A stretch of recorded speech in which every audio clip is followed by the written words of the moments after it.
Саламатсыңар балдар. Силер менен кайрадан химия сабагын баштайбыз. Силер менен мен Билим лицейинин химия мугалими Сагынбаева Нуриля. Бүгүнкү сабагыбыздын темасы алюминий жана анын касиеттери.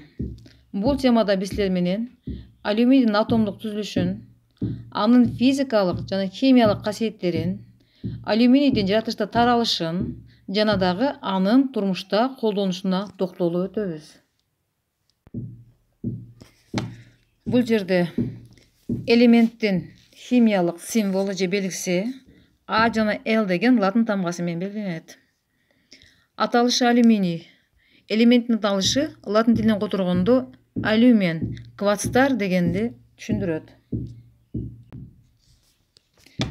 Эми балдар силер менен биз алюминийдин пайда болуу тарыхына токтолуп өтөлү. Алюминийди 1825 жылы Даниялык физик Эрстед деген окумушту биринчи жолу ачкан. Элементтин аталышы латын тилинен которгондо алюмен, кварцтар деп аталганы ошол Эрстед тапкан. Эрстед калий амальгамасына алюминийдин хлоридин таасир этүү менен алюминийди бөлүп алган. Аны ал порошок түрүндө бөлүп алган. А бул жерде силер көрүп турган алюминийдин алынуу жолу бул азыркы убактагы алынуу ыкма жолу. Азыркы убакта биз алюминийди электролиз жолу менен бөлүп алат экенбиз. Бул сүрөттө окумушту алюминийди биринчи жолу тапкан окумушту бул Ханс Кристиан Эрстед деген окумушту. Бул Дания окумуштуусу. Эми балдар биз силер менен алюминийди Менделеевдин мезгил системасында алган жайгашкан ордун карап көрөлү. Мында балдар көрүп турасыңар барыңар. Бул Менделеевдин мезгил системасы. Мезгилдер боюнча карасак, алюминий 3-чү мезгилде жайгашкан. Мына көрүп турасыңар, 3-чү мезгилде жайгашып турат. Ал эми топтор боюнча карасак, 3-чү топтун негизги топчосунан орун алган. Алюминий бул шилоштуу жана жер металлдардын жанынан орун алгандыктан бул да активдүү металлдардын катарына кирет. Алюминий бул П элемент экен. Мына жерде мезгил системанын оң бурчунан карасаңар, элементтердин бардыгы бөлүнүп жазылган. С, П, Д жана Ф элемент. Бул жерден көрүп турасыңар, алюминий бул П элементтердин катарына кошулат экен. Эми балдар, биз силер менен алюминийдин атом түзүлүшүн карап көрөлү. Алюминий катар номери 13, атомдук массасы 27 барабар. Бул жерден алюминийдин көрүп турасыңар балдар. 3-чү мезгилде жайгашкандыктан 3 энергетикалык катмарга ээ. Мынакей биринчисинде эң ичкисинде 2 электрон, экинчи катмарында 8 электрон, үчүнчү сырт катмарында 3 электрон жайгашкан.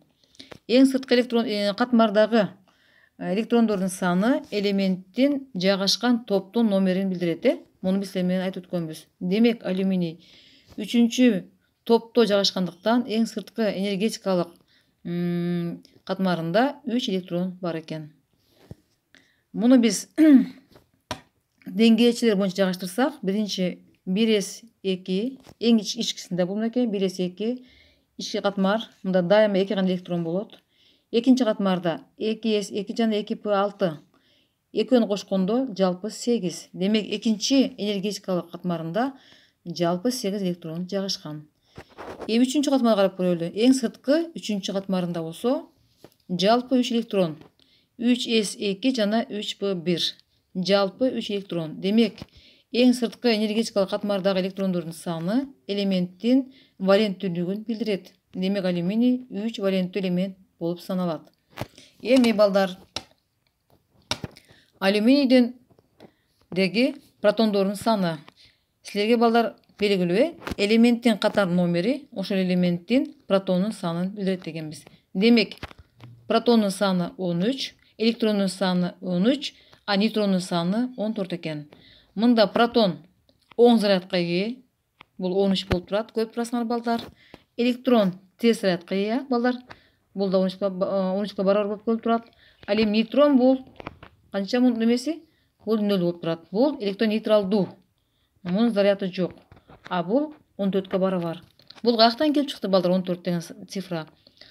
Элементтин нейтронунун санын табыш үчүн элементтин атомдук массасынан андагы протондун санын же электрондун санын же болбосо катар номерин кемисек элементтеги нейтрондордун саны келип чыгат экен. Демек алюминийде нейтрондун саны 14 барабар болду.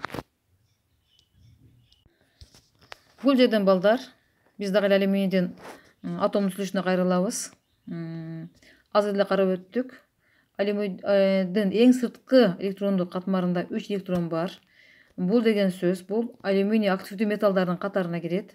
Ошондуктан алюминий эң сырткы катмарында электрондорду бергенге жөндөмдүү. Ошондуктан алюминий дайыма 3 электронун берет экен. Мына жерде көрүп турасыңар. Алюминий 3 электронду берип, алюминий плюс 3 болуп, 3 деген кычкылдануу даражасына ээ болду. Демек, алюминийдин кычкылдануу даражасы плюс 3-кө барабар. Себеби алюминий эң сырт катмарындагы 3 электронун бергенге жөндөмдүү элемент. Активдүү металлдардын катарына киргендиктен бул электронун оңой берет экен. Эми балдар силер менен алюминийдин жаратылышта же болбосо жер планетасында кездешүүсүн карап көрөлү. Алюминий жер кыртышында таралышы боюнча элементтердин ичинде 3-орунду ээлейт. Ал эми металлдардын ичинен 1-орунда турат. Активдүү металл болгондуктан алюминий жаратылышта бирикмелер түрүндө гана кездешет. Азыр балдар биз силер менен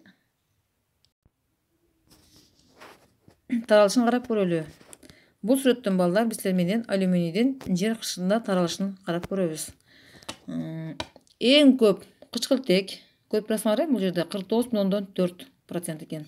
1-орунда кычкылтек эң көп таралган. Андан кийин 2-орунда кремний турат. Мына жерде кремний 25,5-8% кремний экен. 3-орунда алюминий турат. 7,5% алюминий ээлейт экен. Демек, элементтердин ичинен 3-орунда алюминий турат экен. Ал эми металлдардын ичинен 1-орунда алюминий таралган. Эң көп таралган металл алюминий болуп саналат. Ал эми элементтердин ичинен 3-орунда турат. Алюминийдин жаратылыш таралышы. Алюминий жаратылышта негизги бирикмелер түрүндө кездешет экен. Ал бирикмелердин курамында кездешет. Биринчи топурактын негизги бөлүгү бул каолинит деп аталат экен. Анын формуласын көрүп турасыңар балдар. Андан кийин алюминий карунт деп аталат экен. Алюминийдин оксиди. Анын 2 түрү бар экен. Кызылы рубин деп аталат, көгүшү сафир деп аталат. Андан кийинки бирикмеси бул талаш паты же ортоклаз деп аталат. Мунун формуласын көрүп турасыңар балдар. Кийинки бирикмеси бул боксит деп аталат экен. Боксит бул алюминийдин кендери болуп саналат экен. Андан кийинки кошулмасы бул нефелин. Нефелин курамында дагы алюминий кездешет экен. Демек, алюминий ушул бирикмелердин курамында жаратылышта кездешет. Эми балдар биз ушулардын силер менен сүрөтүн карап көрөлү. Мынеке бокситти көрүп турасыңар бул жерде балдар. Кандай? Көрүнүшү кандай? Кызыл түстүү болот экен. Талаш паты мына саргыч болуп турат. Нефелин көрүнүп турат бул жерде. Карунт, мынеке карунттун бул жерде кызыл турат. Демек бул рубин экен, Азыр айтып өттүк эле. Эгер карунт кызыл болсо рубин болот, көк болсо аны сафир болот деп айттык. Мынеке могу жерде топурак мынеке жана каолиниттин көрүнүшүн көрүп турасыңар. Алюминий жаратылышта ушул заттардын курамында кездешет. Алюминийдин физикалык касиети. Алюминий күмүшкө окшош жалтырак, жумшак, өтө жеңил металл. Анын тыгыздыгы 7,170 грамм сантиметр кубка барабар. Ал ичке зымга жана жука фольгага чейин чоюла турган металл экен. Алюминийди өтө майдык күкүнгө чейин тазалоого да болот. Балкка берүү температурасы 660 градус Цельсийга барабар экен. Алюминий электр тогун жана жолду өтө жакшы өткөргөн элемент болуп саналат экен. Анын өткөрүмдүүлүгү боюнча күмүш менен жезден кийинки орунда турган элемент. Бирок балдар, алюминий жеңил жана арзан болгондуктан өнөр жайда көбүрөөк биз алюминийди колдонот экенбиз. Себеби күмүш кымбат түшүп калат. Ал эми алюминий бул жеңил жана арзан металл. Ошондуктан электр тогун өткөрүүчү тармакта Жылытып көз тармактарда биз көбүнчө алюминийди кеңири колдонот экенбиз. Мына ушул балда көрүп турасың алюминийди мынеке. Сиз көрүп тургандай жалтырап турат, ак, жалтырак, күмүшкө окшогон металл экенин көрүп турасыңар. Эми балдар алюминийдин химиялык касиетине токтололу. Алюминий металлдарга тиешелүү бардык касиеттерди көрсөтө алат. Себеби ал активдүү металлдардын катарында жайгашкан. Алюминий бул жогорку коррозиялык туруктуулукка ээ болгон металл. Себеби анын үстүнкү бети жука алюминийдин оксиди менен капталып калган болот. Эгерде байкасаңар балдар, алюминий жасалган идиштердин үстү эч качан карайбайт, ал коррозияга учурабайт. Себеби алардын бети алюминий кычкылы менен капталып калган болот. Алюминийдин оксиди андан ары металлдын кычкылдануусун токтотуп турат экен. Эгерде биз бетинде алюминий оксидин кырып салсак, анда алюминийдин өзү оксиди кырып кеткенден кийин өзү суу менен таасир этип, андан сутек сүрүп чыгармак дагы төмөнкүдө реакция жүрүп кетмек. Ошондуктан алюминийдин оксиди бетинде пленка пайда кылгандыктан алюминий идиштер эч качан карайбайт, коррозияга учурабайт экен жана ал жакшы сакталат экен. Алюминий металлдардын электрохимиялык чыңалуу катарында активдүү металлдардын катарынан орун алган. Мына балдар көрүп турасыңар. Бул металлдардын чыңалуу катарын бекетип ачкан. Мында эң биринчи активдүү металл калий, кальций, натрий, магний, анан кийин алюминий келет экен. Алюминий, цинк, феррум, никель, калай, коргошу, анан кийин сутек орун алды. Сутектен кийинки элементтер булар жез, мап, күмүш, платина жана алтын. Бул жерде сутекке чейинки металлдар булар активдүү металлдар. Сутектен кийинки металлдар булар активдүү металлдар. Сутекке чейинки металлдар булар кошулмаларынан сутекти сүрүп чыгарууга жөндөмдүү металлдар болуп саналат. Силер көрүп тургандай балдар, алюминий дагы активдүү металлдардын катарынан орун алыптыр. Демек, алюминий дагы сутекти кошулмаларынан сүрүп чыгара алат экен. Алюминийдин жогорку химиялык активдүүлүгү анын алюминий термияда колдонушуна жардам берет экен. Ал эмне деген? Алюминий термия бул алюминийдин жардамы менен металлдардын калыбына келүү процесси алюминий термия деп аталат. Мынеке балдар, ага мисал келтирсек, темирдин оксидинен алюминийдин жардамы менен темир калыбына келди. Мына жерде көрүп турасыңар. Ушул процесс алюминий термия деп аталат экен. Кийинкини карап көрөлү. Хромдун оксиди дагы алюминийдин жардамы менен хром калыбына келди. Мынеке бул жерде алюминий кычкылданып, хромду калыбына келтирди. Бул реакцияда болсо алюминий кычкылданып, темирди калыбына келтирди. Демек, алюминий термия бул алюминийдин жардамы менен металлдардын калыбына келиш экен. Алюминий күчтүү активдүү металл болгондуктан биз аны көбүнчө алюминий термияда колдонот экенбиз. Алюминий жөнөкөй заттар металл эместер менен аракеттенишет. Бул жерден балдар көрүп турасыңар, алюминий биринчи кычкылтек менен реакцияга кирип, алюминийдин оксидин пайда кылды.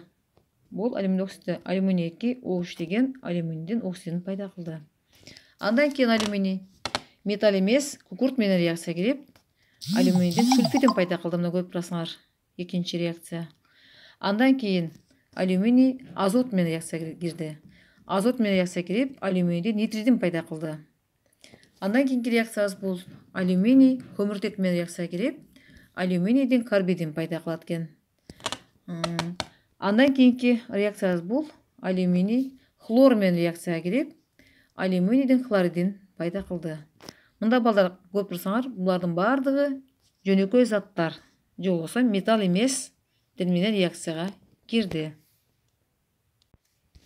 Ошондой эле алюминий балдар татаал заттар менен да аракеттенишет. Бул жерде алюминий натрийдин гидроксиди менен реакцияга кирди. Плюс H2O деген сөз бул сууда эритмеси. Реакцияга кирди дагы тетрагидрооксоалюминат деген комплекстүү тузду пайда кылды жана сутек бөлүнүп чыкты. Демек, алюминий силер көрүп тургандай татаал заттар менен дагы реакцияга кирет. Бул жерден балдар биз алюминийдин кислоталар менен реакциясын көрүп турабыз. Алюминий түз кислотасы менен кошулуп, алюминийдин хлоридин пайда кылды жана сутек бөлүнүп чыкты. Экинчи реакциябызда алюминий күкүрт кислотасы менен реакцияга кирди дагы, алюминий сульфат деген тузду пайда кылды жана сутек бөлүнүп чыкты. Ушул эки реакция алюминийдин сутек сүрүп чыгаруу реакциясы болуп саналат. Көрүп тургандай балдар, алюминий кошулмасынан сутекти сүрүп чыгарды. Ушул реакция алюминийдин жанагы металлдардын чыңалуу катарындагы касиетине жооп берет экен. Себеби алюминий сутекке чейин жайгашкан болчу. Алюминий активдүү металлдардын катарында болгондуктан алюминий кошулмаларынын курамынан сутекти сүрүп чыгарды. Эми балдар кийинки формулабыз бул алюминий 2O деп алюминийдин оксидин көрүп турасыңар бул жерден. Алюминий бул амфотердүү металл. Ал эме деген? Амфотердүү деген сөз бул, амфотерос деген бул эки жүздүү дегенди түшүндүрөт экен. Эки жүздүү деген сөз бул эки турдуу касиетти көрсөтөт дегенди түшүндүрөт. Демек, алюминий амфотердүү металл болгондуктан бул анын оксиди дагы амфотердүү касиетке ээ болот экен. Алюминийдин оксиди бул жерде эки турдуу касиетти көрсөтүп турат. Кислоталык жана негиздик касиетти көрсөтүп турат экен. Биринчи реакциябыз бул алюминийдин оксиди кислота менен реакцияга кирип бул жерде алюминий сульфаты деген зат туз пайда болду жана суу бөлүнүп чыкты. Бул реакцияда алюминий негиздик касиетти көрсөттү. Себеби кислота менен реакцияга кирди дагы алюминий өзү негиздик касиетти көрсөттү. Туз жана суу пайда болду. Экинчи Б пунктунда болсо алюминий бул жерде кислоталык касиетти көрсөттү. Себеби щелочь менен реакцияга кирип атат бул жерде. Алюминийдин оксиди кислоталык касиетти көрсөтүп, щелочь натрийдин гидроксиди менен реакцияга кирди дагы натрийдин алюминий OH деген туз пайда болду жана суу бөлүнүп чыкты. Биринчи реакцияда алюминий оксиди кислоталар менен реакцияга кирип негиздик касиетти көрсөттү. Ал эми экинчи реакцияда болсо алюминийдин оксиди негиз менен реакцияга кирип кислоталык касиетти көрсөттү. Ушул эки реакция алюминийдин оксидинин амфотердүү касиетин далилдейт. Эми балдар биз алюминийдин алынышына токтолуп өтөлү. Биз силердин сабактын башында силер балдар токтолуп өттүк. Алюминийди биринчи жолу Даниялык окумушту Эрстед 1825-жылы тапкан дедик. Дарстад алюминийдин хлоридине калийдин амальгамасын таасир эткенде алюминий бөлүнүп чыккан, ал порошок түрүндө бөлүнүп чыккан. Муну Дания окумуштуусу Дарстадтын реакциясы болуп саналат бул. Ал эми азыркы убакта болсо биз алюминийди кандай жол менен алабыз? Азыркы ыкма алюминийди электролиздөө жолу экен. Электролиз жолу менен биз алюминийдин оксидинен алюминийди эркин түрдө бөлүп алат экенбиз. Эми балдар биз силер менен алюминийдин колдонушуна карап өтөлү.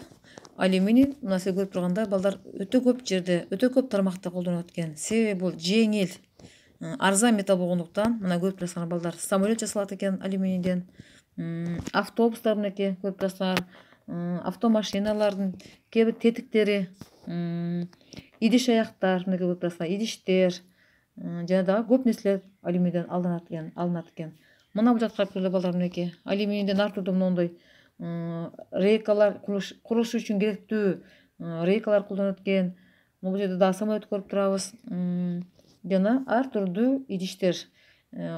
Алюминийдин жанагындай касиети сырттагы шыдек менен кошулуп туруп оксидин пайда кылган касиети алюминийдин идиштер жасаганга бизге жакшы жардам берет экен. Себеби дегенде алюминий жасаган идиштер булар эч качан коррозияга учурабайт экен, булар карайбайт экен. Ошондуктан биз алюминий идишти жасаганда көбүрөөк колдонот экенбиз.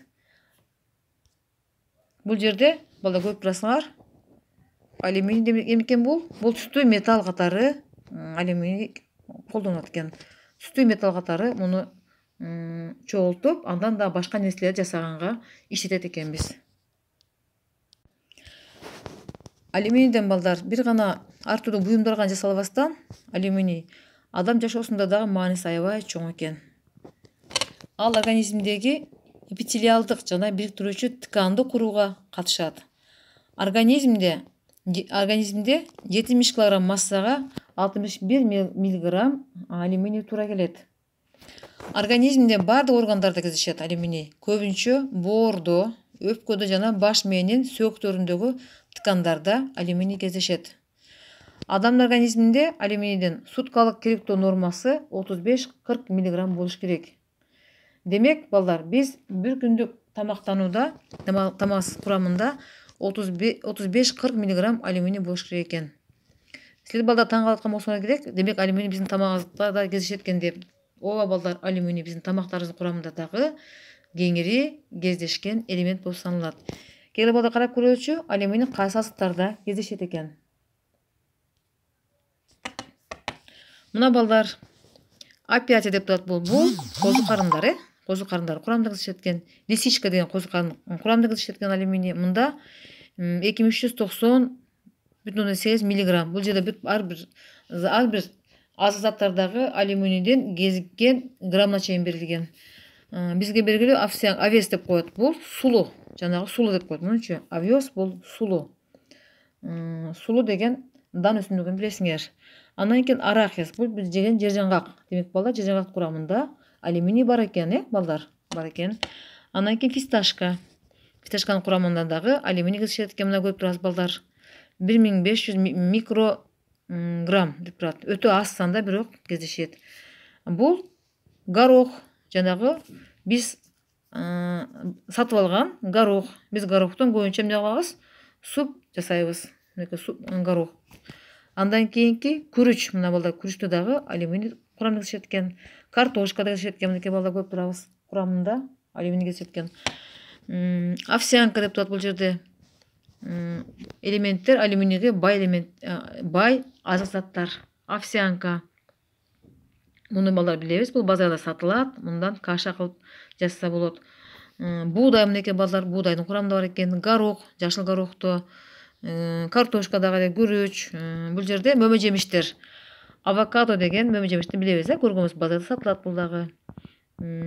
Артишок деген бул бизде муну көп колдонбойбуз. Бул бизде сатылбайт, бизде буланча колдонбойбуз, бирок мунун составында дагы алюминий кездешет экен. Баклажанды билебиз. Муну биз колдонобуз тамак катары. Капуста, капустанын курамында кивинде балдар көргөнсүңөр, базарда сатылат. Топинамбур деген бул бизде сатылбайт. Муну билбейбиз, бирок мунун курамында бар экен. Шабдалы, мынакей балдар, шабдалы. Фасолдун курамында, фасолдун ар түрдүү курамында, мынакей кызыл фасол бар, сары фасол, ак фасол, баарынын курамында алюминий кездешет экен. Жана капуста. Бизде эң кең таралган капуста жана манка деп турат. Бул жанагы манный крупа. Анын курамында дагы алюминий кеңири кездешет экен. Ушул азыктар алюминийге баа заттар экен. Демек балдар, биз ушул заттарды тамагыбызга күндө колдонсок, биз күнүнкү өзүбүздүн рационубузда организмге керектүү 35-40 микрограмм алюминий өзүгө алат экенбиз. Демек балдар, алюминий дагы биздин организм үчүн анын мааниси аябай чоң экен, балдар. Эми балдар, биз силер менен алюминий жөнүндө кеңири карап өттүк. Анын физикалык касиетин карадык, химиялык касиетин карадык.